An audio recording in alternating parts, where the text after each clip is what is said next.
Welcome in, Phillies fans, to the Fightins final, and it is a great time to be a Phillies fan. Phillies win 8-2 tonight. Start the series off right against the Kansas City Royals. Start to let Kansas City know Philly's in town or you're in Philly town this week. And guess what? We're all about winning. And guess what? 8-2 win makes it 5 wins in a row for the Fightins. Again, I'm Big Al. Welcome to the Fightins final. Welcome right here on the It's a Wrap Sports Network, guys. Thank you for joining me tonight. We're having a little Friday night fun. It's an energetic Friday night, and I want to say a coasting kind of, win, but it was. I mean, they got up the first run of the game. Walker Buehler making his Phillies debut. I'm gonna go a little shaky in the beginning for the first inning, and then kind of clamped down on it after that and ran with it. Absolutely ran with it. Great first day as a Philly. First time starting a game in a year or more at this point. So just amazing. Another additive to the bullpen. Hopefully, when it comes down to the postseason, for another arm that we can trust in there who has that postseason experience. But let's not get ahead of us. One game, one piece of little sample size. But it's okay to be excited. The magic number is now down 2-4. That's right, 4. Number 4. This episode of the Fightins Final is brought to you by the number 4, because that's where the Phillies were 4 games away from locking up the postseason. And I believe, I'm checking right now, the Mets, are they done? Did they go final yet? Nope, they're still the top 9, and they're still down 8-3 to the Rangers. So that number could drop before this Fightins final finalizes. So let's jump on some of the comments here real quick. Ricky is watching. I don't know if that's a threat. No, I'm just kidding, Ricky. Thank you for joining me. Mets are losing. Thank you, Star Wars. Absolutely. Watching Lehigh Valley right now. Aiden Miller may actually be ready as we speak. The guy's making throws, swings, and base running that is just beyond his years. I'm to the point where ... Leave us in suspense. Here comes 12. Here come 12 games up. That would be amazing. Just foot on the throat, demoralizing. I want to know one thing. Where are all those Mets fans at? That's what I want to know. Where are all the Mets fans at right now? Because I've been getting bombarded in the comments and on my TikTok a little bit from Mets fans about 2 weeks or so ago. I couldn't get away without seeing a Mets fan in there. And it's gotten quiet ever since, except for the bitching and the moaning we've been hearing from them. But anyway, that's okay. We have to focus on one thing, and the one thing is postseason. Get to the postseason healthy. Let Trey and Bohm heal towards maybe get them back maybe a week before this season ends. Let them knock a little rust off. But this team is playing, and it's just hitting in all cylinders. And Harrison Bader I keep saying, and I got roasted right here on this show to say that Harrison Bader was going to be a good pickup. A lot of people who are watching right now were on me saying Harrison Bader wasn't going to be a good pickup. I wanted him in the number 2 spot. Hey, number 1 spot, I was close enough. I really think the lineup for should be, especially into October, should be Trey, Bader, Harper, Schwarber, depending on who's hottest at the time, JT, or Brandon Marsh, then Nick Castellanos, and then and Bryson Stott, who's been really on it. Mets fans went into hiding mode like every year. They were popping their heads out a little bit after they swept us. And that's the one thing you want to take away. And it's going to be part of I'm going to do a little Tarantino of it, a sneak peek. This team was questioned, or was questionable, about their fight. The fight in them. Are they just coasting? Kind of like we felt like last year with the Mets. We couldn't tell. And my thing is, this team has a lot of fight. They got swept in New York. Demoralizing. Just absolutely demoralizing. In New York, and it just looked like the team couldn't hit. Kyle Shore was struggling. Bryce Harper was struggling. Pitching was struggling. Everybody was struggling. And they went up to New York, and it just looked like the Mets had their number. And that just galvanized them more than, or energized them, whatever terminology you want to use. But they've used that fuel and to their better. Like they haven't lost a series since. And I know you're gonna get, oh, they beat the Marlins. The Royals aren't, they're a 500 team. Uh, the Mets aren't a good team. They weren't a good team when they beat us. They're not a good, or they're a good team when they beat us. They're not a good team when we beat them. It's baseball, and this is how baseball works. I don't care how good a team is or isn't. There's always a chance that a team can beat you. And a team can be hot. And like right now, the Phillies are the hottest team in baseball. They're an arm's reach away from being the best team in best record in baseball.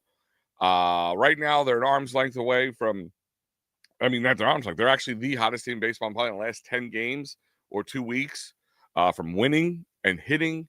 We're going to go all over those stats now. Let's hit a couple more of these. Ricky, Matt is going live tonight. No, Matt is not going live tonight, as far as I know. And there's going to be a slight little change.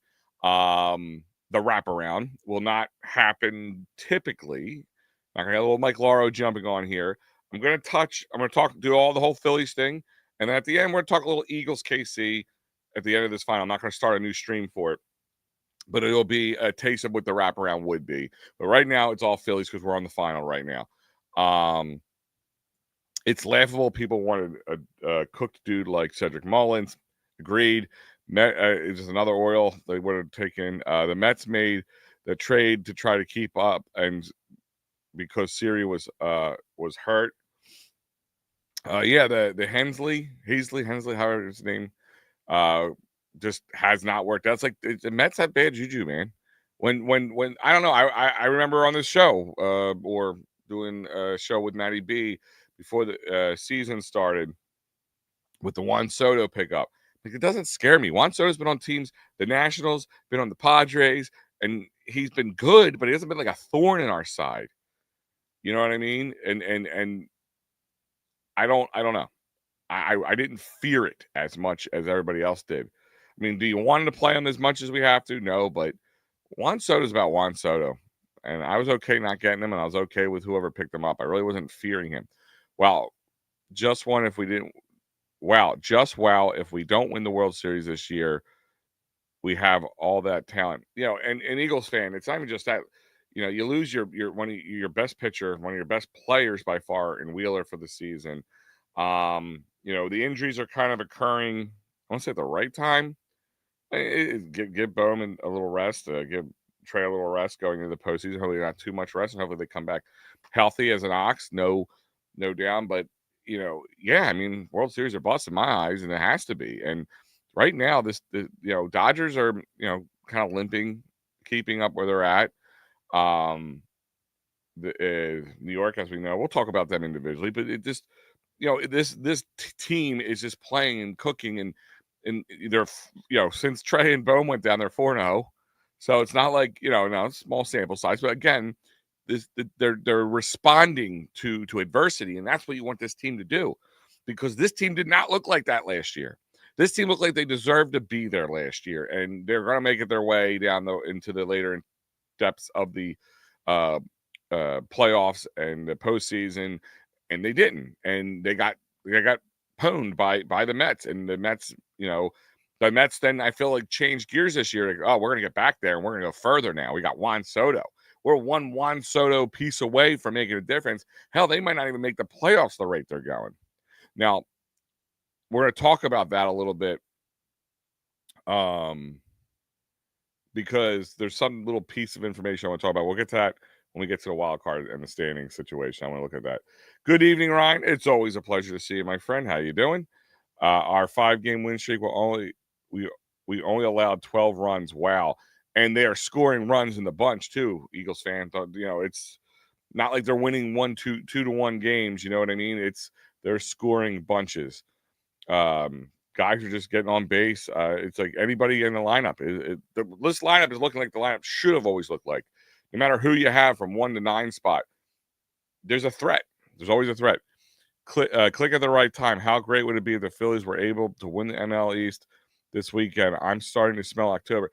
Listen, and Steve, absolutely. And I'm sure we're going to get to it. I think I even see a couple comments coming in here. I'm not going to jump on the bandwagon yet. It's not a bandwagon. If you've been a Phillies fan the whole time, you're not on the bandwagon. it's okay to give over at one point, like to give over your emotion of, all right, I'm in. I'm all in on this team. And you're a Phillies fan. You're all on this team in the beginning. Team shows some adversity. Should you be off that?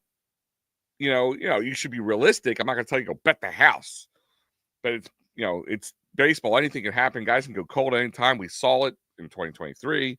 We saw it in 2022 in the World Series. We saw it last year when this team just had a bit of a waft of arrogance about them. Some of these players, but the way this team's playing, it's mid-November, mid-September. This team is playing, and listen, up until recently, the Brewers were on a streak from like June to a week ago, 2 weeks ago, whatever. And then they've kind of trailed off a little bit. And they held that pretty long. 2 more weeks, we're in the postseason. A little bit more than 2 weeks. A little less than 3 weeks, a little bit more than 2 weeks. We're in the postseason. If this team continues to play like they do, tell me what team you really fear. If this team plays like they do now, but with a healthy Trey Turner and healthy Alec Boehm, what do they do? What team do you fear at that point? The pitches well and continues to pitch like they are now. Who do you fear most at that point? We'll talk about that. Juan Soto reminds me of Bobby Abreu in the late 90s, Phil's team. Yeah. I mean, he puts up numbers, but the threat is not – he's not threatening. All right, Ryan said, I'm not jumping on the Phillies bandwagon until I see consistency in the playoffs. Yes, this is a great run and fun to watch. It really is, but we really know how streaky and inconsistent the Phils are. I have to see them be able to be fundamentally sound, manufacture runs, and do basics in the playoffs. Lots of scoring doesn't happen in the playoffs. Do need to do fundamentally sound things to get runs. Well, right now we're not in the playoffs, Ryan. So I get what you're saying. They do that, and sometimes they get cold. And when one gets cold, they all get cold. So it is. Listen, there's a lot of luck and timing that goes into it. But you're seeing exactly everything you're asking for right now, just 2 weeks away. I mean, you can't get any more reassurance. Not reassurance. Like, you can't get, if this was July, you're like, all right, well, these guys can go cold at any moment. This is August. These guys can go cold at any moment. September 1st, September 12th, halfway through September almost now. And they are doing exactly what you're doing. They're playing with confidence. They are playing fundamentally sound defense. Even sans Zach Wheeler, they are pitching really well. I mean, Ranger has been pitching after his last 5 or 6 starts. He has like a sub-1 ERA. And when we all thought he was just donezo, Luzardo, even last night, Luzardo had that clunky start in the beginning of the game, but held on and went 7 more innings of flawless pitching. So, and Walker Buehler came up here and pitched a very good game. I don't think he's in the starting rotation, but he has postseason. He has a postseason on his resume, and he pitched when the Dodgers won. Like, he was the guy who sealed the deal. Maybe that's what he is for us at one point, and it just brings more solidification to what was a questionable pitching staff, especially from the bullpen standpoint. And then with Wheeler going down, listen, it felt the same way it did when Carson Wentz went down. I mean, I was in California that day. I was at that game at the Coliseum in LA when Carson Wentz went down. I flew home with a bunch of Eagles fans, a plane full of Eagles fans, and it was like you could hear a pin drop. It was a funeral march. And I get it. Now, is it the same thing? Like, oh, they're going to win it for Wheeler, but maybe that is a piece that they galvanize themselves around. They always seem to. The complaint was this team just seems to be complacent, and this team doesn't have that fight in them. They seem they deserve to be here, and I don't feel that way about this team. And you're getting stuff from Otto Kemp. Bader's been a huge add. Bryson Stott, we'll talk about in a moment as well, has been just hitting very consistently, and we're seeing a little power from him, which is great. People could say, oh, well, Brandon Marsh, he just, had a little bit of a hot streak. No, he's been hot since June. You take away the first month of baseball, he's like one of the best players, one of the best ERAs in baseball. I mean, our best ERAs, best averages in baseball. So, I mean, you're seeing things that you can galvanize yourself. But Ryan, I'm not going to tell you what to do. You're your own man, my friend. And because do I mean I'm going to guarantee you a World Series? No. But this team is putting itself in the best position. If you wanted to go bet the World Series, highest odds right now are your Fightins, even without Zach Wheeler. So take it for what it's worth. The Mets are paying for letting Quinata go, depending on a flash in the pan like Manea, thinking Holmes was actually something and just putting together pitching pieces that fit together. Well, that was the thing. They signed Juan Soto to this ridiculous contract that they're already probably regretting, News. And then that means anything else is going to be mediocre, hopefully a guy who had really good success but coming off an injury or needed a change of scenery and he could come up here and do well. They were just banking on a lot of ifs and putting all their eggs in the Juan Soto basket. Magic number is 3. Is it official? Official? Yes, it is official. Rangers did win 8-3 over the Mets. So magic number is 3. So we started at 4, and within 17 minutes, we got to 3.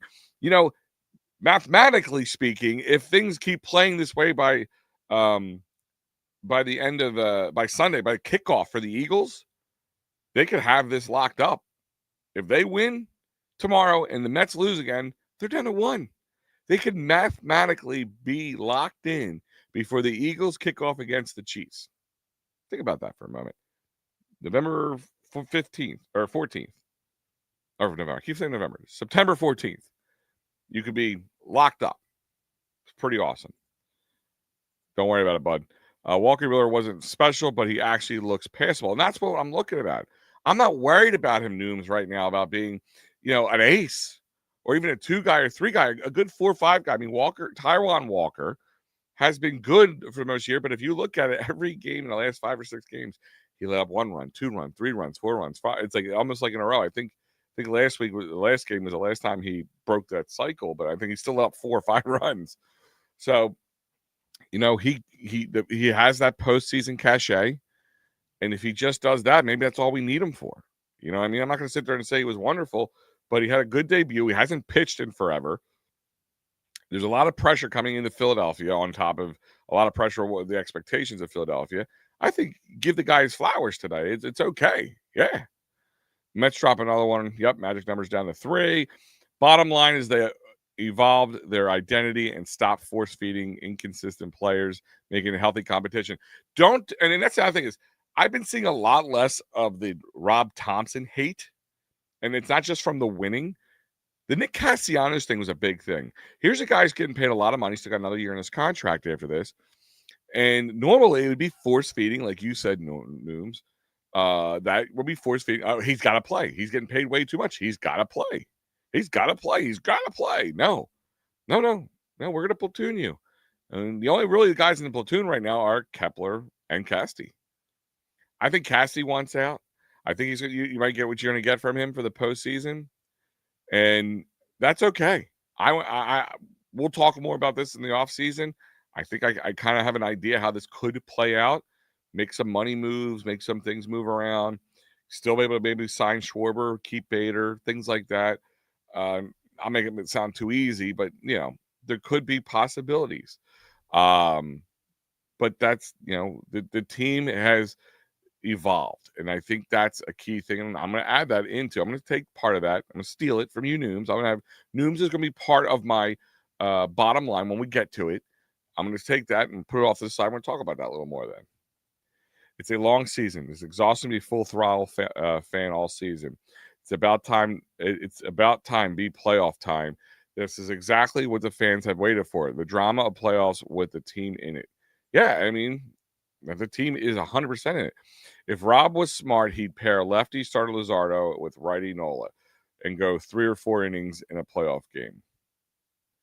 Maybe. And like that's kind of nice to have too. Like, say Nola starts or comes out and a little clunky, you got Luzardo you can put in for him. And there's a plus minus. And we'll talk about this. I'm gonna put the question out there, but I'm gonna bring it up after the final, after the bottom line, because would you prefer this team to keep playing and have a wild card and keep playing consistency, or do you want them to have another small mini bye, little time off? I'll let you guys chew on that for a minute. We'll answer the question in a little bit. I like that Marshawn is able to keep JT fresh tomorrow. Absolutely, that's huge. Do it on Friday. You get the W. Now you're having JT in the wings, ready to go for the next 2 games. Very big. And looking into the future, we will as well. MP and all you fans who say is World Series or bust. How about just relax and enjoy the ride? Expecting a championship is unrealistic in any sport. MP, I'm going to push back on that a little bit. It's World Series or bust, not about not enjoying the ride. I'm all about enjoying the ride. That's absolutely true. But at this point, from 2022 to 2023 to 2024, the way things went, it is a little bit of World Series or bust. I think I'm let down no matter what. If they don't win and there's not another parade down Broad Street, I am probably going to be, I'm going to be let down. And as I should. I feel this this team is at the point that they should be World Series or bust. But I'm also saying enjoy the ride right now. That's what I'm saying. Don't be downhearted right now that this team, when the team is playing best baseball in baseball and has been for consistency a little bit right now. They've had their ups and downs, and could come October 1st, 2nd, and 3rd, things could change. I'm not going to sit here and tell you it's a guaranteed 100%. Slap it down, put the money, put the kids' college fund on the Phillies winning it all. But right now they have the highest odds for a reason. And they don't even have Zach Wheeler in it. Could you imagine if Zach Wheeler was still in this rotation right now? Division is over. Now it's Milwaukee. It's catch Milwaukee time. And they're right there. It's not like Milwaukee still has that lead. I think as of yesterday, I don't know. I'll tell you right now. In the wild card in the National League, there is only now one team. There was no teams. 2 teams now. 3 teams. Okay, never mind. So up until a couple days ago, when I was looking at the numbers, there wasn't a team in baseball besides the Phillies above 510 games. Now there's a couple teams that are 6-4, and one team that's 7-3 in San Fran, which I want to talk about shortly. But the Phillies are 8-2 and playing some quality baseball on a 5-game winning streak. Dodgers are on a 4-game winning streak. The Cubbies are on a 3-game winning streak. The Mets are in a 6-game losing streak and somehow are lucky enough to be holding that 3rd wild card spot. So that's just something to keep on. And like I said, there's going to be a little more I want to go into that. What time is live tomorrow? Well, tomorrow, you know what? I'm going to answer this for Ricky because I don't know. Ricky likes me. He wants to see Maddie all the time. Who wants to see Matt all the time? Ricky, we're buddies, right? Here's the schedule for tomorrow. Post-game live for both the Phillies and Royals and the Penn State and Villanova game. So for you local guys who love Penn State and who like Villanova, you got a matchup. I mean, I don't know what Nova's getting in this one, but PSU for me on this one. So that is your that's your tomorrow, and then Sunday you'll get your PM and the AM Steel City's pre and post game, the end of the Royals finals, and of course the final word with Matty B. So, and here's your lineup right now.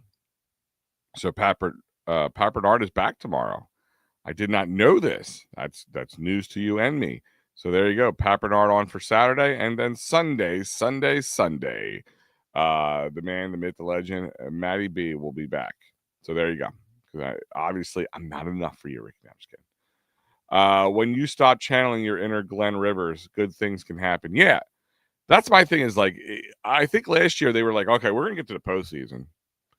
Let's stay healthy. Which is good. Don't get me wrong. You need to stay healthy, but we'll just coast. And when you coast and you coast and you coast and you expectations don't always work out that way. Rob took criticism because he wouldn't platoon players and move the batting order around. He's done it for a month and it's working. Many like myself wanted him to do it this year. All right, so MP, I will agree with probably. Listen, I'm not like an apologist for Rob, but I'm not going to apologize for a guy who's one of the most winningest, skippers in Phillies history. Of course, missing that one important thing. He does do some things. Oh, never mind. I guess Pat isn't back tomorrow. Maddie B's on both of them. I guess that's Maddie B, Saturday and Sunday. Thank you, Maddie. Rob has done things that it irritates my soul, but he's done a lot less of that lately. One thing I still harp on was last. I hope he doesn't do it again. Was last postseason he flipped the bullpen on its head. You know, it would be like putting Duran in as the 6 or 7 guy and then going backwards from that. Now with Duran in there, I don't think they do that. But yeah, he's just, you know, sometimes he sticks by guys, and sometimes it works. Like Nick Castellanos, not this year, but last year he stuck by him, but this time he didn't stick by him. And it's ever since that Marlins series, and he said something when he got pulled about. Nobody said exactly, but it's been insinuated that he said something about a player on the team, acted kind of egotistical and like he's better than the rest of them or whatever. That's the insinuation. I'm saying that's what happened. But ever since that moment, you know, he wasn't great all season long, but he really went down there and he had a couple of spikes of a couple of spikes of good play, but ultimately did not produce. And they've had no problem not letting him play. And in the beginning, they made it sound like, oh, we're giving him some rest, letting him kind of like heal and, you know, be ready for the postseason. But I don't see him. If the postseason starts today, I don't see him starting. I don't. I really don't. Marchand is almost above the Mendoza line. Yep. Topper got tired of hearing Maddie say nothing changed. There you go. Maddie B, you got through to Topper. Guardians are on fire. Yeah, Guardians are doing well. I'm not worried about the AL until we get to the series at this point. PSU should have embarrassing schedule, Nova, and I'm a PSU fan. Listen, they don't make the schedule, MP. I agree with you. Like, you play who you play, kind of like this situation. Like, oh, Phillies are beating the bad teams. Well, that's what good teams do. And then they're playing well. Like, this is what you're supposed to do. And you play who's in front of you. Who's doing the live tomorrow? I'm pretty sure we went through that. Yeah. All right. So I changed it up. So apparently Pat isn't back tomorrow. It's Maddie tomorrow and Maddie on Sunday. So you get back to back Maddie B on the finals for Saturday and Sunday. And maybe Maddie B will be talking to you guys about that magic number being a goose egg and being done. Worrying about this, and it'll be worrying about getting maybe that first round bye. You know, the plus minus of that. We're going to get into the stats in a second, but the plus minus to the bye is that little break does seem to affect certain teams, and I have a feeling this team would be one of them. But you also get to set your lineup, your pitching lineup, and you get to start. And you might not need a fourth person until NLCS time in that rotation, so you get 2 Christopher Sanchez opportunities if warranted. So there's that big plus. The way things are, and we'll look at that too a little bit. Because I'm going to take a little longer tonight, and that's okay because there's technically no wraparound, but I'm going to be the wraparound tonight. We're going to talk a lot of Phillies, but we're going to talk a little bit on the Eagles as well. Mikey Lauro is sick. So let's look at this. Let's look at the stat line. Harrison Bader, he was 2 for 5 for tonight with 1 run scored and 2 strikeouts. Kyle Schwarber was 1 for 4 with 1 run scored, 1 RBI, and a walk and 2 strikeouts. Bryce Harper was 2 for 4 tonight, 1 run scored, 2 RBIs, 1 walk, and a strikeout. Marsh is 1 for 4 tonight with 1 run scored and a strikeout. Otto Kemp 2 for 4 tonight, 1 run scored. He started the scoring off with an RBI and 1 strikeout. Kepler was 2 for 2 with 2 walks as well. 0 for 3 for Sosa tonight. Weston Wilson came in to pinch hit and play second base a little bit. So he was 1 run scored, in his 1 at bat. Stott was 2 for 4 with a blast, 1 run, scored 2 RBIs. And Marchand was 2 for 3 tonight with 1 run scored and an RBI of his own. So overall, 8 RBIs, we know, but all 14 hits. This team is hitting on all cylinders. Anybody up and down the lineup. Everybody hit tonight except for Sosa and Wilson, right? Yeah. Everybody had at least one hit tonight except Sosa and Wilson. And I'm okay with that. I mean, would I prefer everybody gets a hit? Sure. But I'm okay with that. And that's the way this team should be. A threat up and down the lineup. And even this, I mean, look at just 4 days ago, we were talking about you had Brandon Marsh had the flu. He wasn't playing. You had Bohm and Trey going on the IL. You see Bader moved up. I think who was it? Kepler was in the fourth. It was batting fourth at one point. Like that was recipes for disaster, and I haven't let it stop them. It's okay to be excited. I hope Matty B's listening. I'm telling you, man, it's okay to be excited about this team right now. Can this team let you down? Absolutely. But it's like dating. Baseball's like dating. You're going to go on a date. There's a possibility that this girl can let you down, could break your heart, or it could be the woman of your dreams and the lady you marry and have a life and children and family with. You don't know until you know. But you got to put your heart out there a little bit, or you'll never have success and never be able to enjoy the moment. And I'm going to go with MP. I mean, enjoy the moment. But be critical, but enjoy the moment. But watch, because I'm telling you, postseason. Watch. Anybody wants to come watch postseason baseball with me? I don't sit down. I look at every pitch grip, everything. I am on it. If Mikey Laro's in the chat a little bit, he might be watching. He'll tell you he's watched it with me, and all he does is laugh. I could pace a hole through the floor. But that is your lineup tonight, and we're going to go through this real quick. But pitching, Walker Buehler makes his debut. It's not going to be anything that's going to blow your mind from looking at the numbers, but 5 innings, 5 hits allowed, 1 run, 1 walk, 3 strikeouts. He looked good. Like he looked better than Taijuan Walker has, especially as of lately and overall consistently. And I think he's going to become an additional bullpen piece into the playoffs. Who has the swagger? Who has the resume to do so? So if he continues, let's get another couple starts under his belt before we do anything like that. But you're getting some options. That means Topper can keep some short leashes on guys who have moments of inconsistency on the pitching staff. Maybe that's what we're seeing. He's keeping short leashes on everybody. Banks, 1 inning and 1 strikeout. Meza one hit, 1 run, 1 walk as well. Kerkering 1 hit, but also 1 strikeout. Lazar closed it out with a strikeout. And the pitching line for tonight, Phillies pitched 9 innings, 7 hits, allowed 2 earned runs, walked 2, struck out 6, and no long balls. KC, on the other hand, in 8 innings, let up 14 hits with a former Philly who had a no-hitter last time he was here, and that was about all he could do. Here was Michael Lorenzen. Let up 14 hits with 8 runs scored, all earned, 4 walks, 7 strikeouts, and 2 long balls. So it was done by both sides. That's what I love about this. It's not just because a lot of people will be like, oh, if they stop hitting the long ball, they're no good. It's not a long ball. It's a little bit of everything. They're manufacturing runs. They're getting singles. They're getting doubles and triples where they need it. All that stuff. They're doing all that stuff.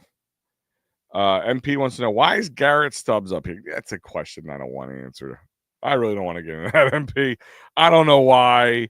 If you tell me he's up here for moral support, maybe people can look. When did Stubbs get up here? And what is their record since then? Watch it be like some great number. God only knows. Lorenzo wound up not even starting in postseason, right? No. He had, was it 2 starts? He had 1 start, or was it his first start here after we traded for him? I'm trying to think. It was 1 start, then he had the no-hitter.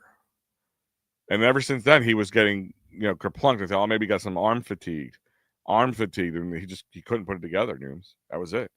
He has it's like, would you take that one great moment away to have more success? But we didn't win either way, so I don't know. Iron Pig season ends September 7th, I think, or 17th. I think they bring up Justin Crawford and either Aiden Miller or Andrew Painter. I think none of that's happening, MP.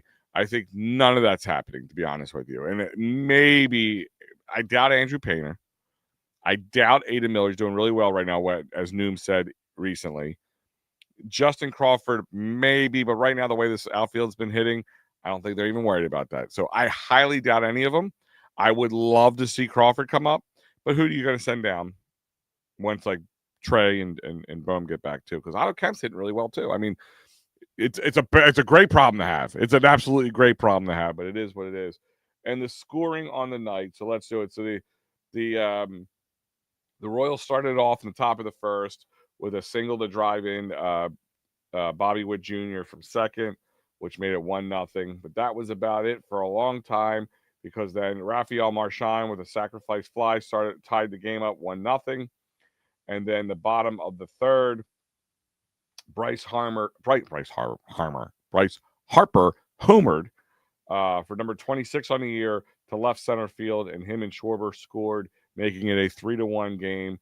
And then they would tack on some more with an Otto Kemp single, scoring a Brandon Marsh, making it 4-1. Bottom of the fourth, Harrison Bader said, "Hold on, guys, I'm still here. Don't worry about me." Doubles on a fly ball to right field. Rafael Marchand scores, makes it 5-1. Schwarber doubles on the line drive, and Harrison Bader then scores, making it 6-1. And the team went to, I want to say cruise control, but seemed to have things in hand. Bobby Witt Jr. does ground out to first base, but does score. Jack Caglione, who is their top prospect and just drafted recently. What, last year? Or was it this year? No, it was last year. And made it 6-2. But that was the only thing they would be able to muster. And there was just two more runs to score off a Bryson Stott, no doubt about it, off the bat. 2-run jack to right center field, scoring him and Weston Wilson, of course, to make it 8-2. And that is your final line on today. Stubbs and Wilson, bye-bye. Yeah, Wilson, maybe I can see him go. Stubbs, I still don't know why. I don't get the Stubbs thing. It's like I almost think like they think if they do well, they want to have him up on the air so they can say he gets a ring. I don't know. I don't know, MP. If it was the 40-man roster days, then yes, but not now. I don't see it happening. I'm glad we don't make any Jake Caves we don't have any Jake Caves on the roster. I mean, Weston Wilson's your closest to your Jake Cave type player. But Otto Kemp, man, give him credit. I mean, he's going to be a hard guy. I mean, at least be a good bench piece going into the next season. The roster went from 26 to 28 in September. That's why Stubbs came up. They can't bring up the kids. I get it. I would have rather seen Stubbs just stay down. Glad stop wagging the bat. It's just that simple. Yeah, absolutely. Let's do this, guys. Let's take a trip down the old Broad Street bottom line.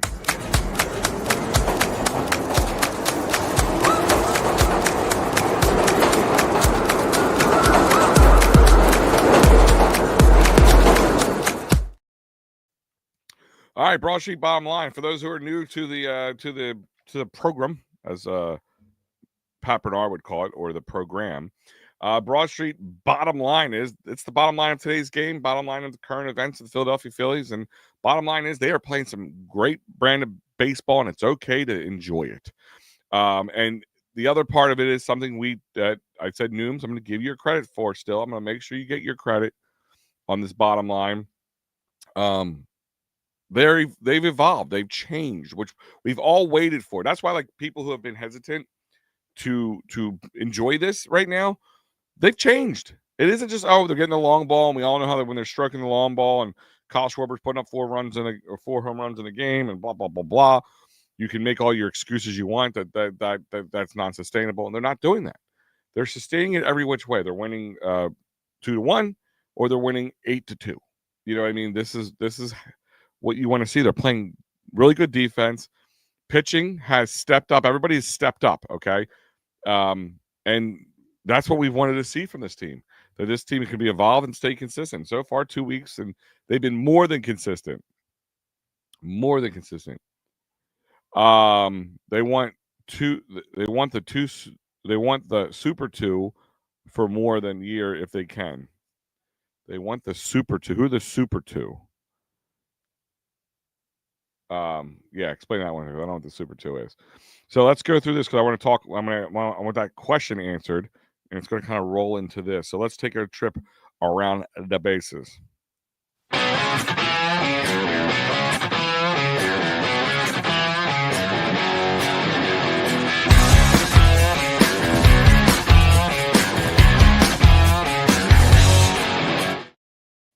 All right, for those who are new to the program, trip around the base. We're going to look at MLB scores for the evening here.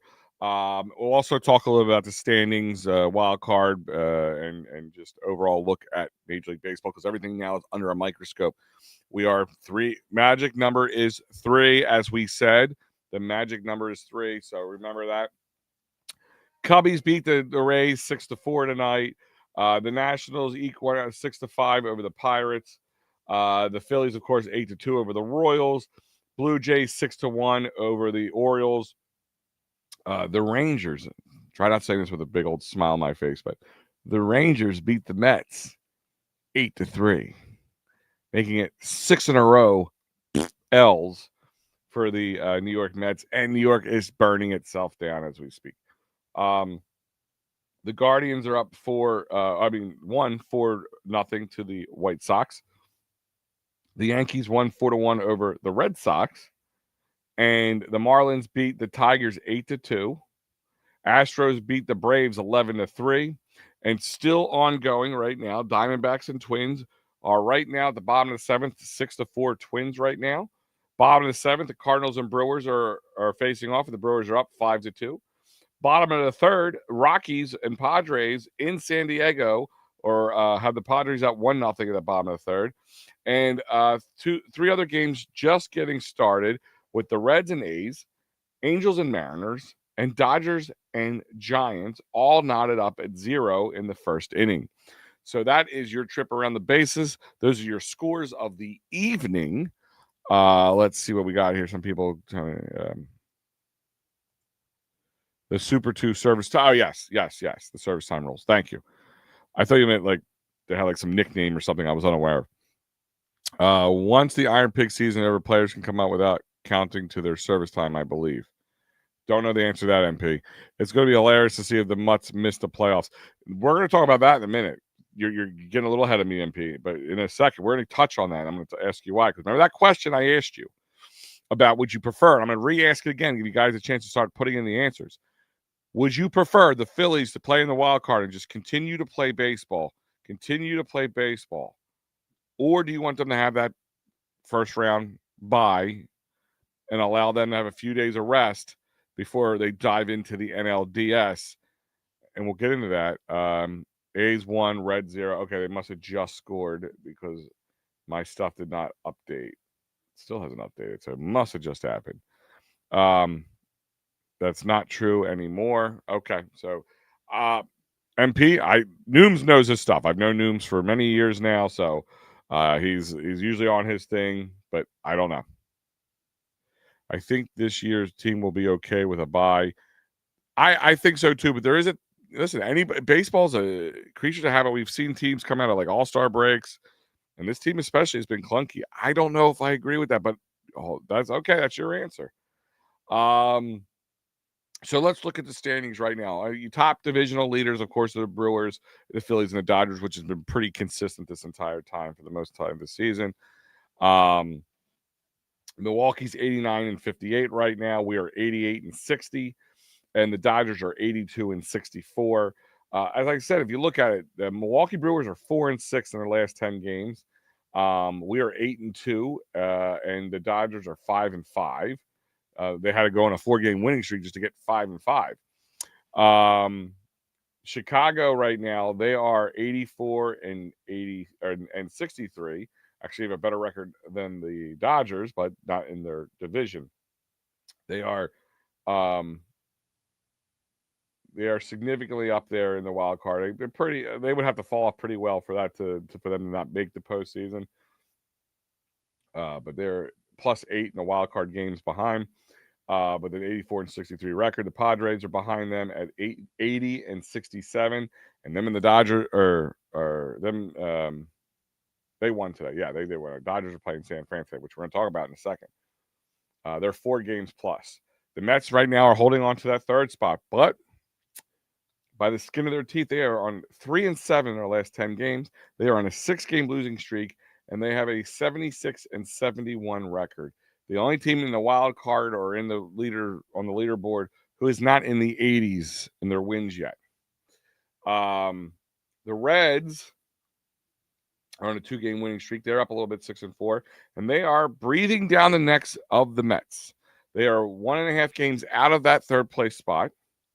And they are tied with San Fran at 74-72. So say they were able to get up there, the Mets fall off, and they would have a tiebreaker game, kind of like they did with the Braves and the Mets last year. Because they're both at 74-72, just above 500, and they're both 1.5 games back. Now, I asked this question. I said I was going to hold on to it. I want to ask it. Oh, yes, MP. I mean, it's let's see. I stand corrected, but then I really think that Crawford, it doesn't matter. He's up next year anyway. Can't see the top of your hat. Oh, here. The things change. There you go. Yes, it is a Blue Claws hat. I'm wearing a Jersey Blue Claws t-shirt. Sorry, not trying to crash into everything.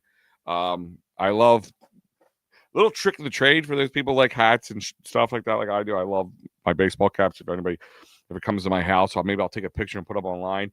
I got a large hat collection, mostly Philly sports, but I do have a lot of minor league team baseball. I love minor league baseball teams, like mascots, a lot of Iron Pigs hats, things like that. I will try to wear something a little different for the games, instead of just dressing up in a Phillies hat and a Phillies jersey type thing like you see all over the internet nowadays. But yes, it is a Blue Claws hat. When Trey comes back, I want to see Bader bat second, Schwarber third, Harper fourth. I want the other way. I want that last two flipped, Kaepernick.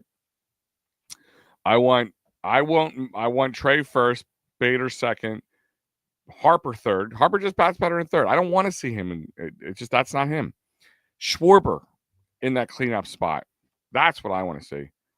I'm in Toms River, go to Lakewood all the time. Yeah, so how far is Lakewood from Toms River? That's because I'm in Delco here, right out. So like I can get to Toms River probably in 45 minutes an hour, depending on how fast I drive. But yeah. 10 minutes. Okay. All right. That's awesome. I'm the closest minor league team to me is the Wilmington Blue Rocks, which is the Nationals team, but they play the Blue Claws a lot, so I try to get down there for those games. I'm about a little less than an hour away from Lehigh Valley Iron Pigs from where we're at, so I can get there too. I'm right outside of Philadelphia. So that is, listen, guys, if you're baseball fans, you have families, no, not far at all. Yeah, if you have families, minor league baseball is great. It's very inexpensive. You can take 5 people with you for $100 when you couldn't get one ticket, half decent ticket for over $150 and for Phillies. And food and drinks are reasonable. And like I said, they always have great merch. But my little trick of the trade I was going to tell you about is at the end of the season, go on the MLIB stores for the teams that you like the Blue Claws or the Iron Pigs or the Fightins or whatever. The stores have tend to have some big discounts on some of their merch. I think I got this hat for $10, and this is like an official, it's a fitted hat. It's not a, cheap snapback. So yeah, check it out. It's my little trick of the trade. Go on at the end of the season and see what they have sold. They haven't sold yet, and if you get actually to the stores, you can do better sometimes.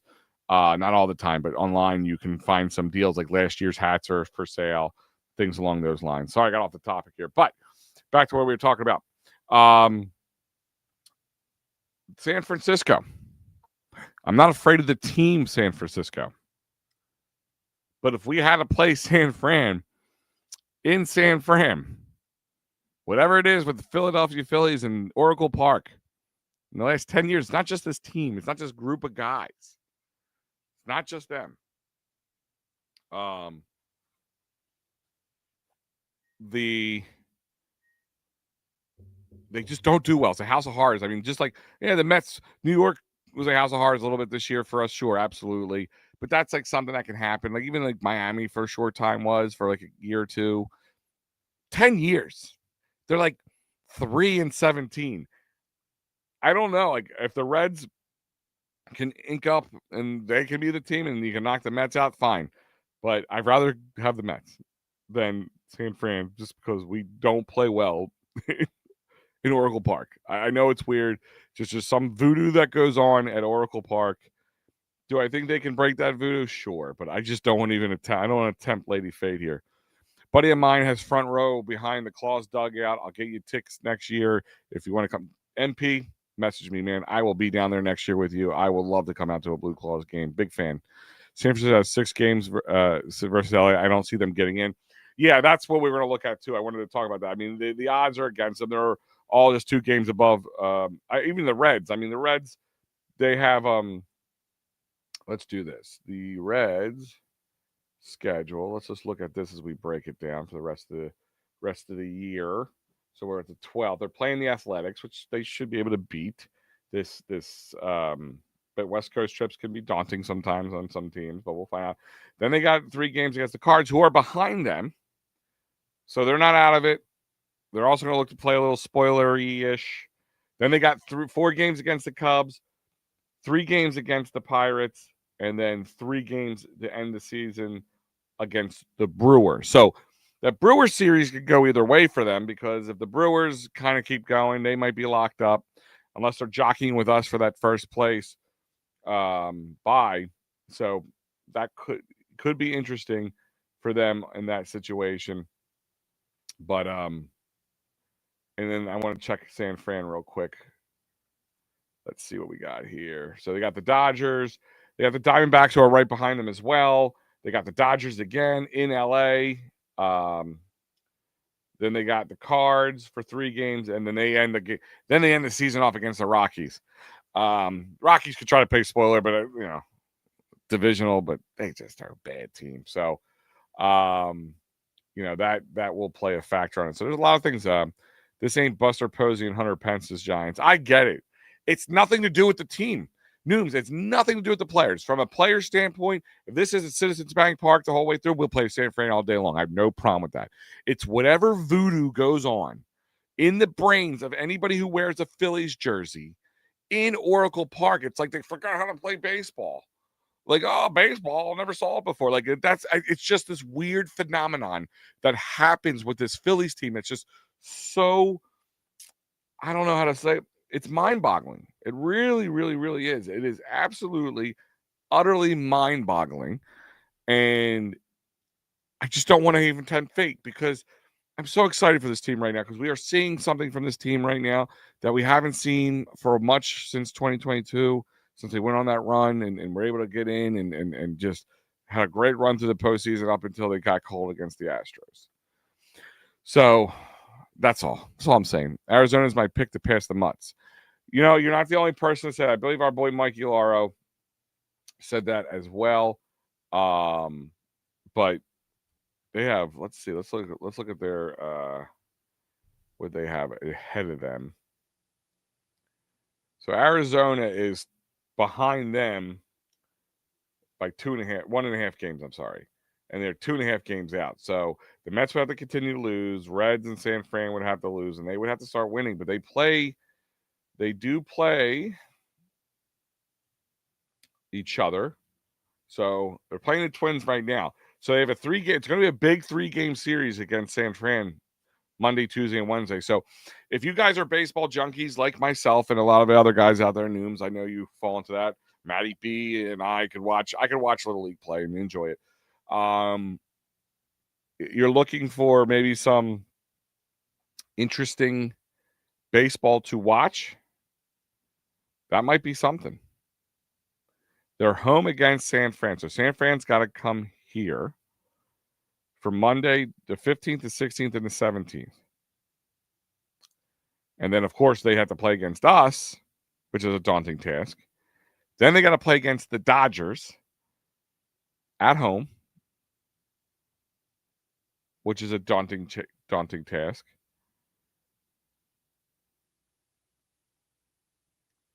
And then they end the season off at San Diego. So they got, after this Twin series, they got San Fran at home, Phillies at home, Dodgers at home, They don't have any after the series. The only home away games they have left. They have let's see, 6, 9, 6, 9, 12 games left. They have 12 games left, and 3 of those 12 are away. So that plays in their favor a little bit, but it's against the Giants, the Phillies, and the Dodgers and San Diego. That doesn't play in there. If you got San Fran and San Diego who are jockeying to stay in the wild card or get into the wild card. The Dodgers need to keep their heads above water big time.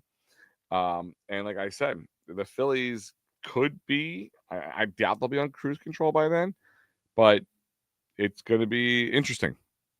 So Arizona has been a pick, but they have probably one of the hardest, daunting tasks against some really good teams. And really, you got 2 guys top in their divisions, one team in the wild card, and the other team trying to get into the wild card. San Fran is 1-0 against LA. That is good to know. Thank you.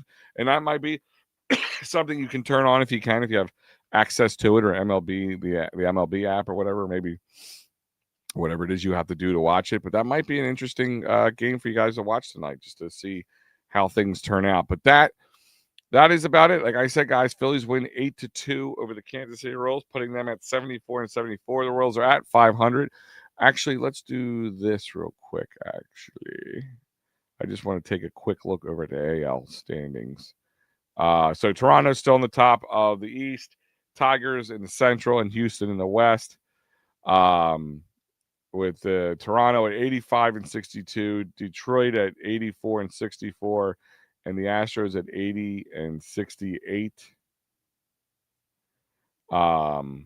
New York Yankees are at 82-65 with a 3-game plus 3 games in the wild card. Boston Red Sox 81-67 or plus 1.5, and Seattle's hanging on to that third spot at 79-68. The Rangers, who beat the Mets tonight, trying to get into the playoffs, are 1.5 games out of that spot. So that will be important. Now, Seattle's on a 6-game winning streak as well. They're 6-4 in their last 10 games. But the Rangers are 7-3 in their last 10 games, and they're on a 5-game winning streak. So they are definitely jockeying for position. The Guardians are 76-71, 3 games out, and they're 8-2, just like the Phillies in their last 10 games, on a 2-game winning streak. Kansas City, with their loss tonight, lost 2 in a row, and they're 4-6. And like I said, sitting at 500, and they're 5.5 games out. So, I mean, this series puts kind of a nail in their coffin, a proverbial nail in their coffin, if this continues for them. And that's it. So, guys, like I said, there's no Mikey Lauro tonight, and that's okay. We love Mikey. He's not feeling well. But no Mikey means no wraparound. But let me change that. Let me do something about that. Let's change gears here a little bit. Let's do a little wraparound. All right, we've talked Phillies plenty ad nauseum. Not nauseum. We talked Phillies plenty for almost 1 hour straight. Let's take a little moment here, talk a little the other Kansas City team that's taking on the other Philadelphia team, the Chiefs and Eagles, playing a little Super Bowl rematch this Sunday. America's game, 4:25, I believe, is the exact start time. And I just,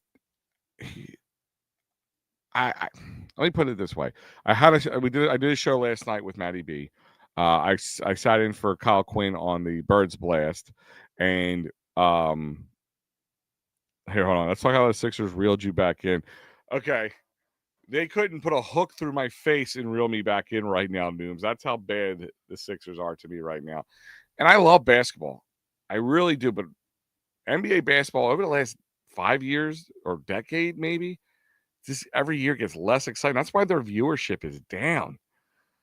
And college ball is up. Like, that's why people get out of bed for March Madness and stuff. But, you don't want to buy tickets for a team that maybe LeBron James plays, maybe he doesn't. Maybe Joel Embiid plays, maybe he doesn't. Just the load management. They got to, what they really should do? You want to solve the problem, make it real easy, right? Dock them money for games they don't play for unrelated, non-injury related misses. Now, I'm sure they could try to start making some things up, right? I'm absolutely sure they'll do that. But maybe guys will play more. Maybe guys will want to play more, is my point. If that happens, it's a mockery of a sport. Now you got me talking Sixers. Nooms, you reeled me back in talking Sixers, not the Sixers. No. Surprise NBC picked Falcons at Minnesota for Sunday Night Football over the Eagles versus KC. Yeah, it's MP. It's a good point. I don't know if there's like a limit. They don't have many 1:00 games, but this is we forget what the 4:25 game is. It's America's game. Like, this is next to Sunday Night Football. I mean, to me as an old man, I'm 42 years old. I hate Sunday night games because it starts at 8 and I'm up to midnight. And then I'm excited. I don't want to go to bed. 4:00 game can be done by 7:30, 8 o'clock, and you still enjoy the Sunday night game. And the Sunday night game blows, you go to bed. You know what I mean? Check your fantasy drafts, your fantasy sports numbers.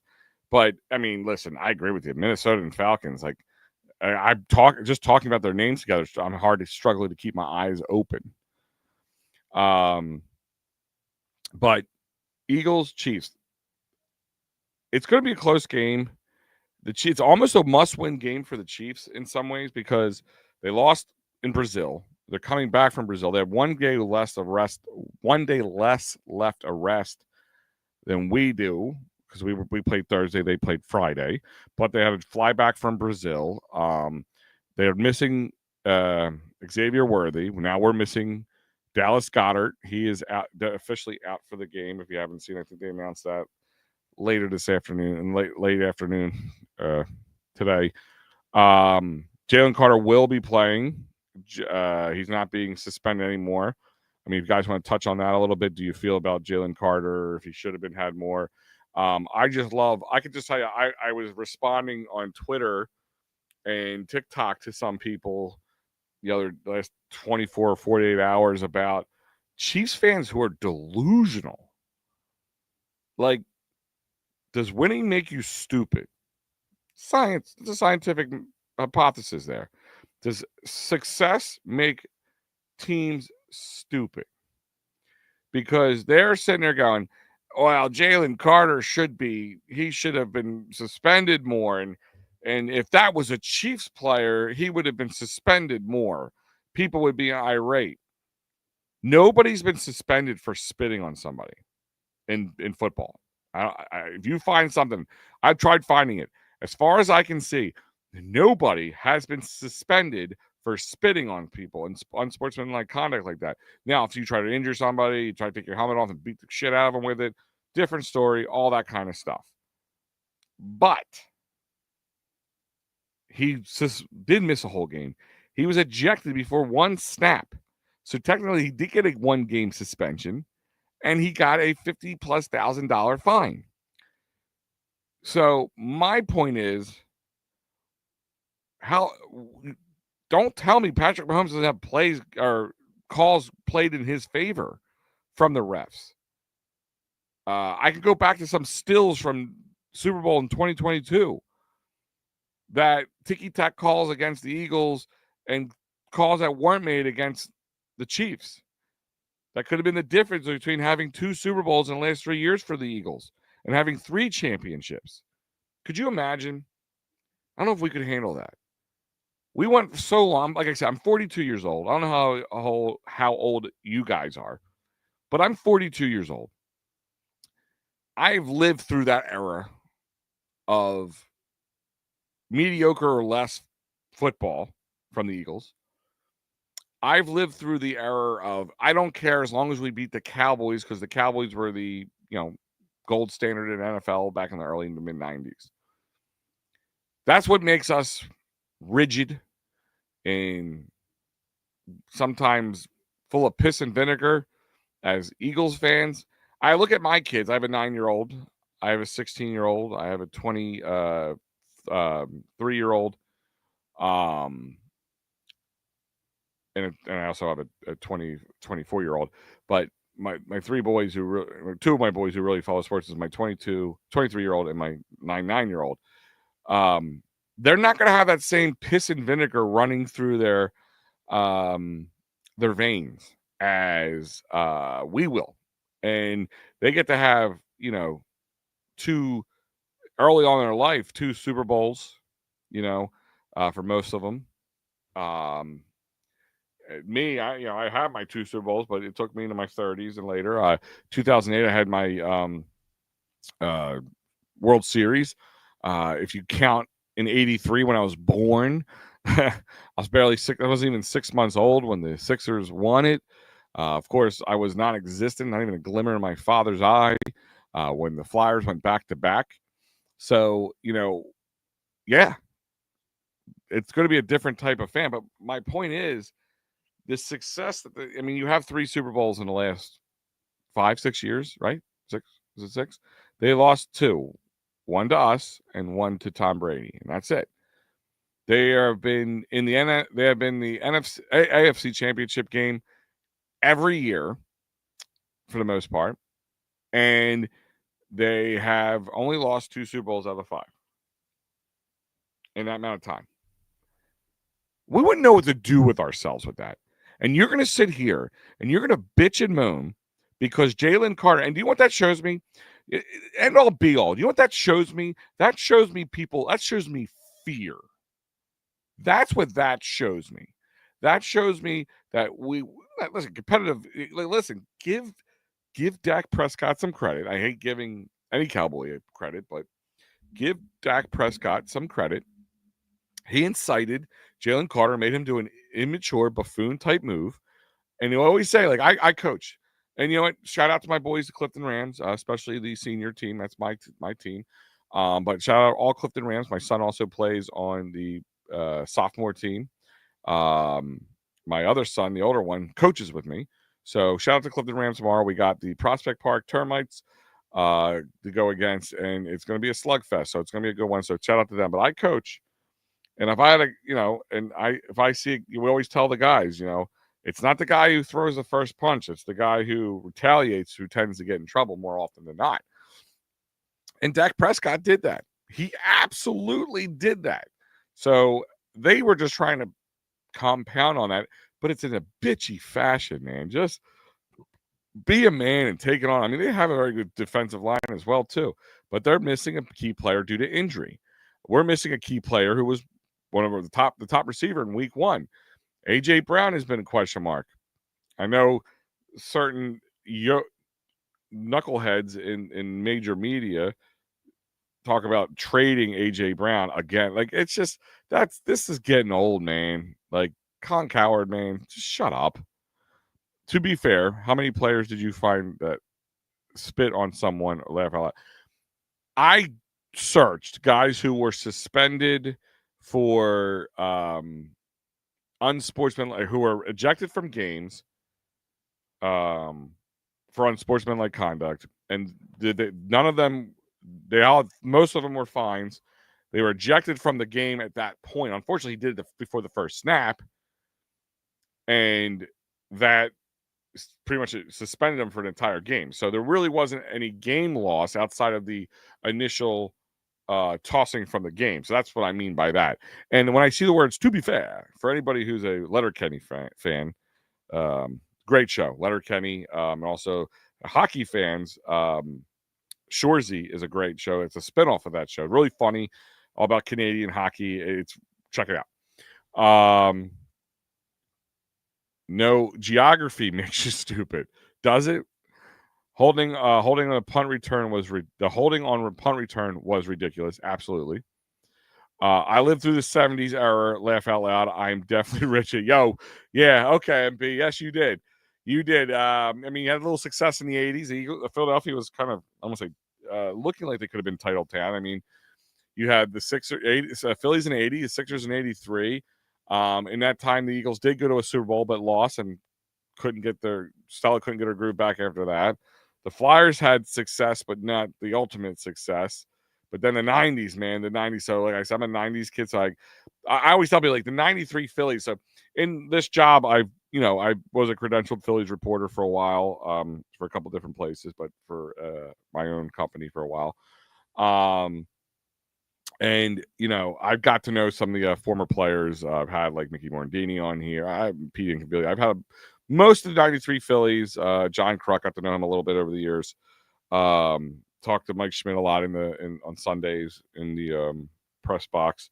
But my point is like, I go to the '93 Phillies and go, thank you, because you brought on my sports team. And I learned I was a true Phillies fan because after '93, the Phillies were hard to watch, for many, many years after that. A good solid decade and maybe 14 years, something like that, before they really started turning around. We saw the 07 team and the 08 team and had an exciting 8, 9, 10, then 11. Then from 11 till 22, another decade, 11 years, the team was hot garbage. And that's how you know when you're a good team. I scalped the tickets in 83 to the World Series, third row behind first base for $60. So funny story on Pete. I have a friend of mine who I met through my other job, my real job, my full-time job, who was an older guy, and he had all this baseball memorabilia. I'm talking just boxes. So he goes, "Hey, Al, would you like my Philly stuff?" And I'm like, "What do you mean your Philly stuff?" Like, and he's older. Like I said, he's a lot older than me. He's got probably kids my age and maybe even a little older than me. My point is, he said, "Do you want this, my Phillies stuff?" And I'm like, "What do you mean your Phillies stuff?" Because I got a lot of stuff from the World Series. I'm thinking the 08 World Series. I'm not thinking even 80 World Series. I'm like, "Hey man, if you want it, I'll take it off your hands. I have a nice collection. I would love to add some of the stuff too. I can kind of dig through it, and then like the cards and stuff, I'll box them up and put them away and save them for as they get older. And then say they start to accumulate any worthiness or financial worth to them." He brings printer boxes, just 6 or 7 of them, just full, and he had his tickets to the 80 and 83 World Series. So I got them framed. I put them in a nice little frame behind some UV protected glass, some signed baseballs from some guys we don't know, some guys we do know, and then I always told Mike Schmidt, he laughed at this. I said, my family, very bunch of goofballs, and when it came to sports, we would argue and we would fight over everything. So the best way to get a family member or 2 family members to stop arguing over something, especially because it was usually something stupid, we're all like, if you weren't in the middle of the argument, you're just like, this is the dumbest thing in the world. We would bring up something about Mike Schmidt. Oh yeah, Mike Schmidt, and everything would calm down. Mike Schmidt, the name Mike Schmidt would calm the family down. It was hilarious how it worked out. Sour grapes is what it shows me. Absolutely. Didn't Worthy practice today? Let me see something. Casey Chiefs injury report. Let's see. Oh, there are saying he continues to amaze us. That is as of 3:00 this afternoon when they put this out for Kansas City Arrowhead Pride SB Nation. Xavier Worthy did not practice on Wednesday, limited practice on Thursday, limited practice today, but they have him as doubtful for Sunday. Status is doubtful, so it's interesting to see what he does. Jalen Royals is already out. He's another wide receiver, and Hollywood Brown was on the injury report for ankle, but he did full participant in all 3 days. So that's 3 wide receivers there. And listen, when you got Patrick Mahomes, you can throw to me Nooms, and I can make you look good. He can make me look good. I mean, that's for sure. And if he's throwing towards Adoree Jackson, I think I could score a touchdown. But yeah, Worthy's listed as doubtful. Not even a rom-com was. Not even Romacott was suspended. That's funny. Our family got Flyers season tickets in '73, 2 cups. Thought it was going to be a yearly ritual. Felt like that for people back in the day. '93 Phillies were my favorite because they overachieved and weren't expected to win.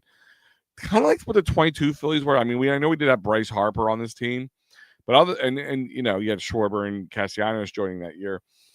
But they, we were all just hoping to get to the playoffs and make a little bit of a run. We weren't ready to. They got to the World Series, and since then, it's just we've been chasing that dragon. Ruined the whole decade. Yeah, well, Ruben Amaro. Yeah, yep. Arizona just got up 4 runs in the top of the ninth, up 8-6 over Minnesota. Okay, that's good for them. It's tell you, it's why they call baseball the romantic sport, because you're not out of it until you're mathematically out of it. There's no time clock, so you have to get guys out 3 times. You gotta get 3 strikes or 3 outs to end an inning, and you have all 3 of those outs to do so. So, it's what makes it amazing. You never know, and that's why teams, and you play 162 games. Listen, in most sports, better teams are going to win for the most part. But in baseball, you can go on a 10-game losing streak and be the best team in baseball at the end of the year. So it's plausible. We've seen it happen firsthand. But yeah, it's a lot of like we were talking about. It's a lot of sour grapes about the Jalen Carter. Just play who's in front of you. Carter is a beast. Listen, if I'm the other team, I don't want to see Carter if I can. But I'm also not going to go in there and bitch and moan that, if it was Kansas City, we would be up. Yeah, get over it. It's fucking. Oh, sorry. I'm gonna get up. I'm gonna get fined. Sorry, Matty B. I'm gonna get fined. It's baby shit right there. Sorry, it really is. But I mean, ultimately, I think it's gonna be a knockout, drag out fight. I've actually have them as a loss, the Eagles.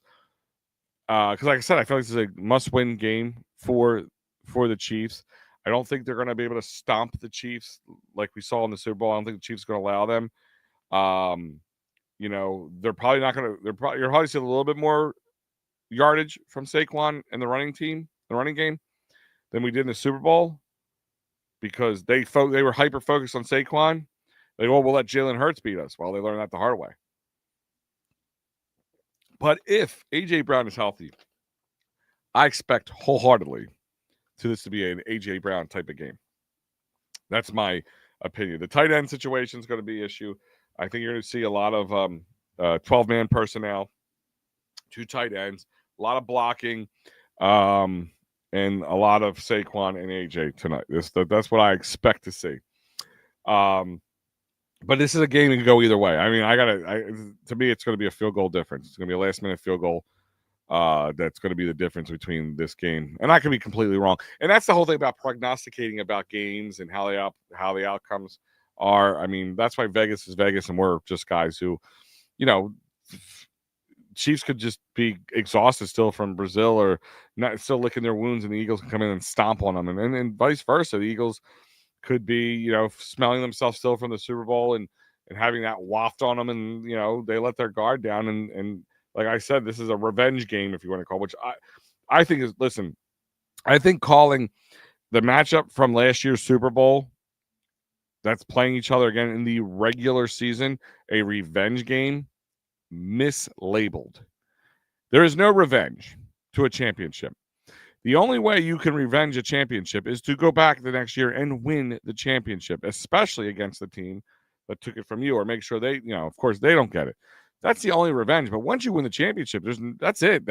You are now the champions of the 2024 NFL season. You can't take that away. It is what it is. And there's really no revenge at all in my eyes. Now, it would be nice to get a little shot in on somebody, a little rib shot. Sure, why not? But ultimately, that's not I can't label or classify that as a simple revenge game. I can't. It's not revenge. You can't take the championship away from us. It's not a rubber match where you go, all right, well, best of 3.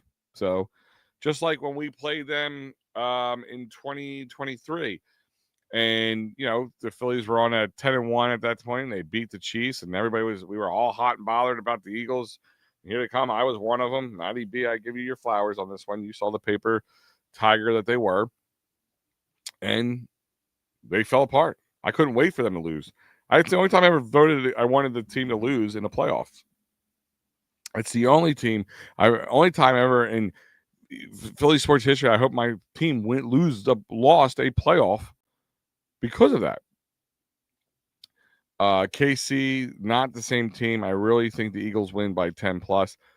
Here's my thing is, Patrick Mahomes is Patrick Mahomes, man. He is not the best, one of the best all time. And he's still young, and he's one of those guys you can give him a bunch of dudes off the street, and he can cut you apart, slice you apart.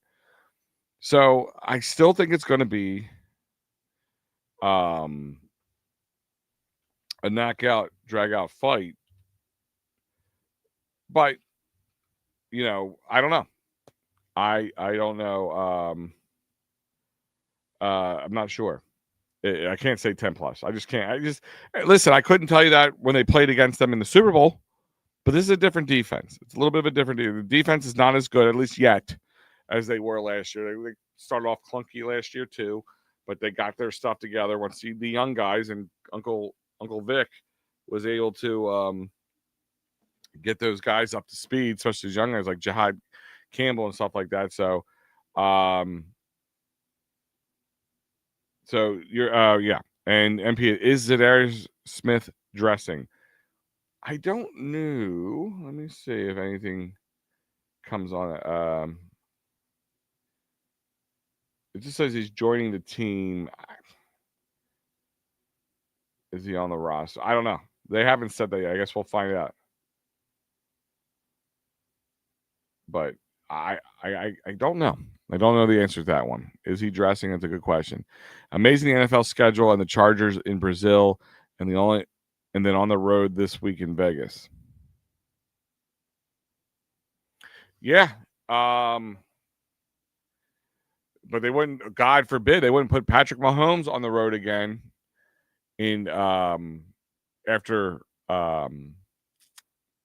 being in Brazil.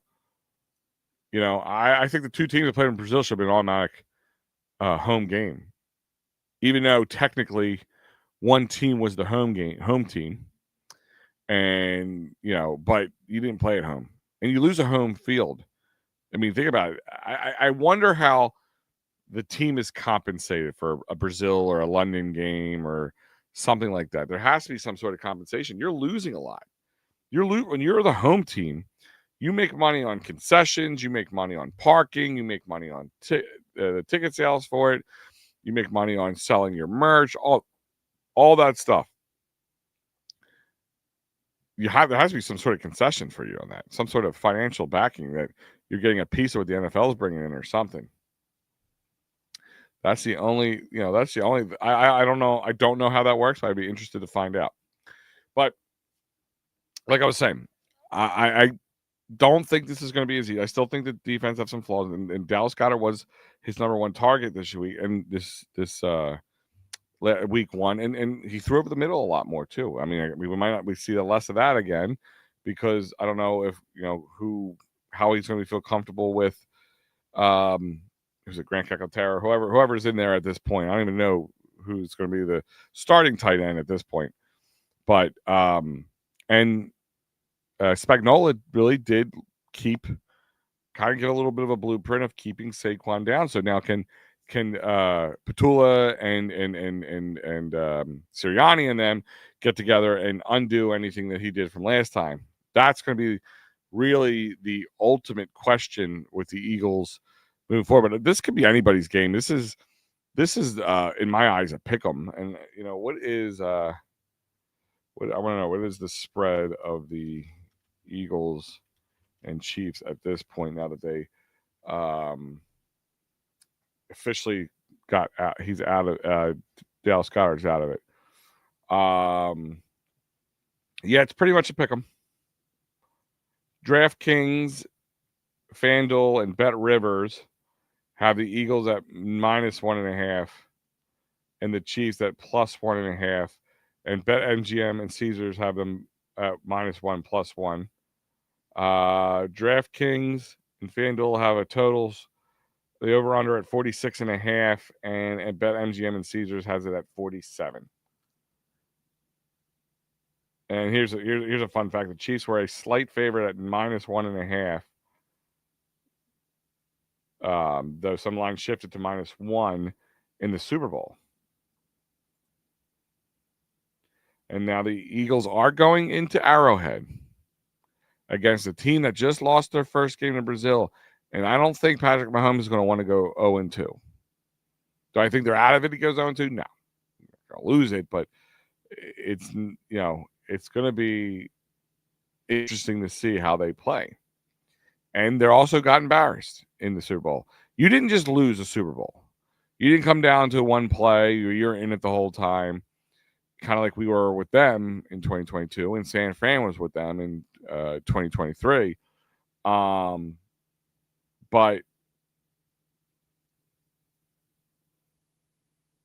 they were embarrassed. They were very embarrassed.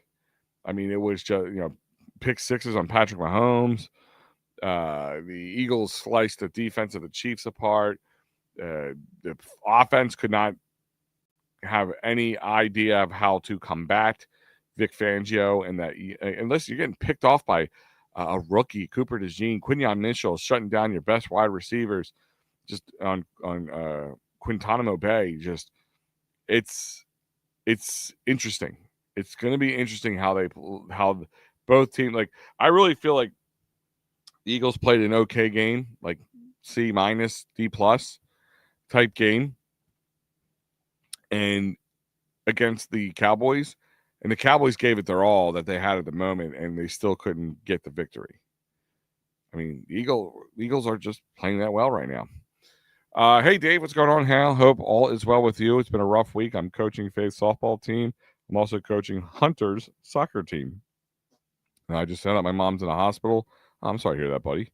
It's been a crazy week. I just wanted to say Phils are hot. What team do you think can cool them off? Are they the team to beat, in your opinion? Yes, they are the team to beat. And number one is good luck coaching, because I got that tomorrow myself. But hopefully everything's all right with Mom. Keep me posted on that.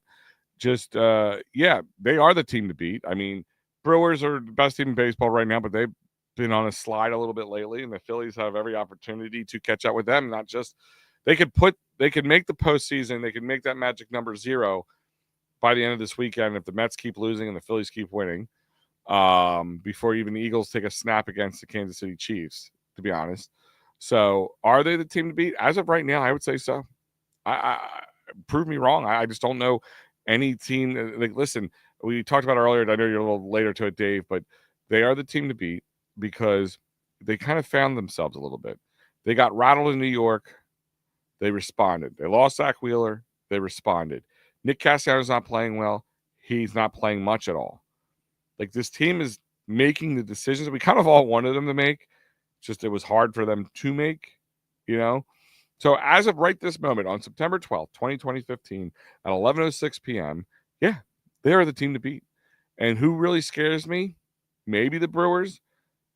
That's about it. I talked earlier about if San Fran is to make the playoffs, I just don't want to play in Oracle Park because they don't do well there. Other than that, they are currently the team to beat. And if they continue to play like they are now, and you get Trey Turner back healthy, and the pitching only gets better, yeah, even without Zach Wheeler, they are the team to beat. And even as of right now, the Vegas has them as the highest odds of winning the World Series. So that should tell you a little something.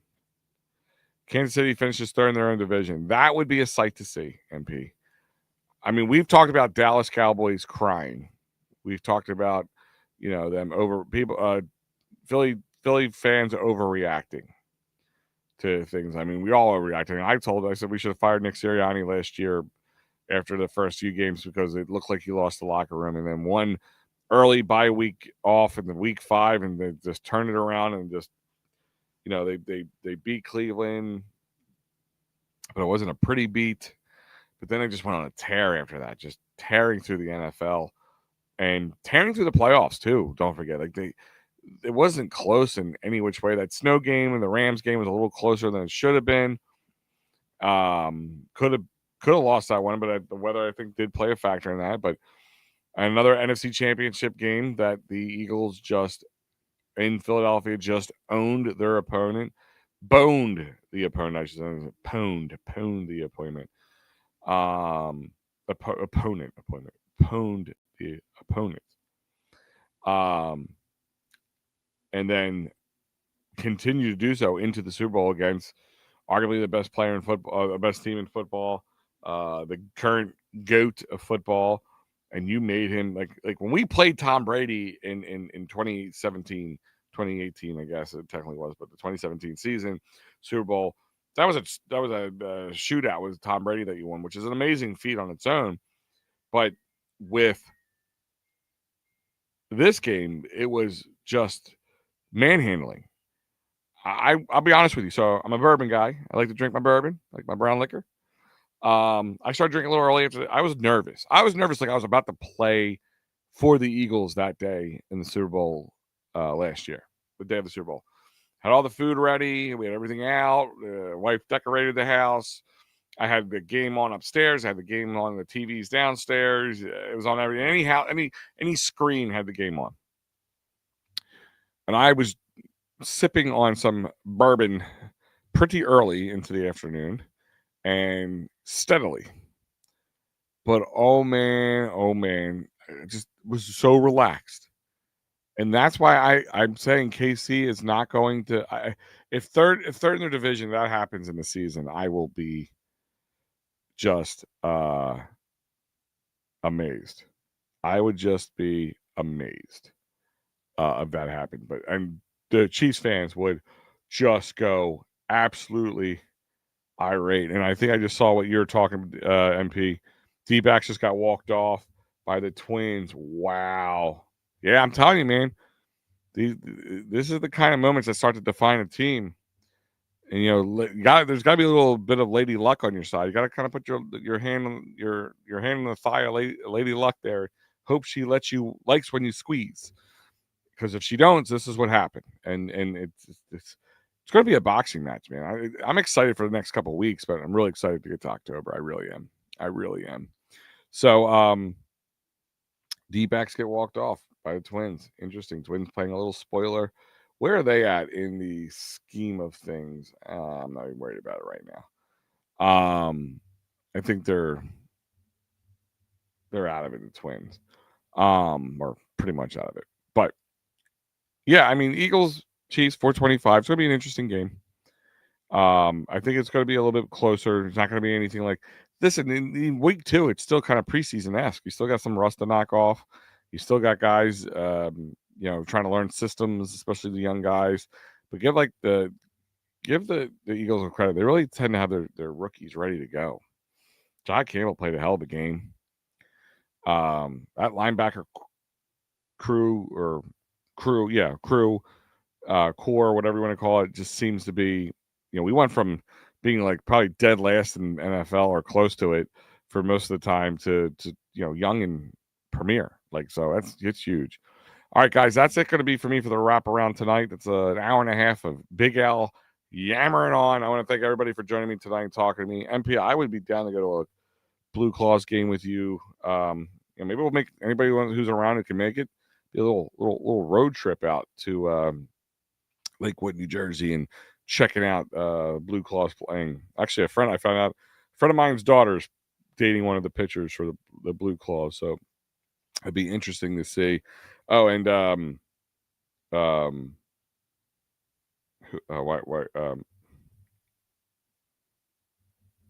who signed my? I'm trying to remember. My son, when we went there, had such a good time. I'm trying to remember who signed his ball, and well, hold on a second. I'll tell you, I have it right here written up. Sorry for the dead air there, but my son was super excited about getting a chance to meet some future players. I was looking forward to seeing some too. That could be, possibly big, big and important players in the world of Phillies baseball at one point. Why can't I remember his name? I had it written down here. but he might have moved up. That's what I think I'm trying to find out.